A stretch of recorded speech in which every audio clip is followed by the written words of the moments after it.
Guys, welcome in. Today we are doing a fun little snowflake and Q-tip little craft project. DIY with some Q-tips. We got a whole bunch of Q-tips here. Easy source of making art and art projects. You can get 100 or so at the dollar store. Well, the first thing that you will need is a pretty strong scissors. The small, like school ones, will not work. You definitely need a good, thicker scissors that you can cut them in half. Takes a little bit of practice, so if you want to kind of practice that a couple times before, they'll go flying, so be careful. Paper, you can use any sheets of paper you want. Then, of course, some glue or something to attach it. You can use regular glue, Elmer's glue, hot glue, whatever you have available to you. Start with sheets of paper and doing some circles. You want to make sure that the circles are bigger than the Q-tips. Around that, just making sure that it's bigger, or you can just cut it out. And I'm doing a couple papers at a time, so let's go through that real quick.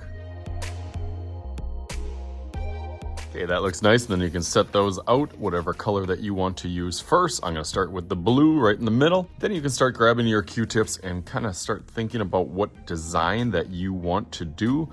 You can place them out to make sure everything fits in there. Also a good time to look up some ideas or inspiration. There are tons and tons of different snowflakes out there. You use whatever ideas or inspiration that you want. I am going to do is gonna have kind of a central puff, and then it's gonna have 1, 2, 3, 4, 5, 6. Sides going out to the outside, and then on those little ones, it will have kind of 2 coming off of each one of those. And I find it easier just to kind of map out the glue first before you have that, and then it just makes it a little bit easier to kind of visualize it. Then basically the easy part is filling in the Q-tips on where everything goes. Through that real quick, or I could make a little magic happen. Maybe I could use my clear bottle of glue and just like, all right, ready?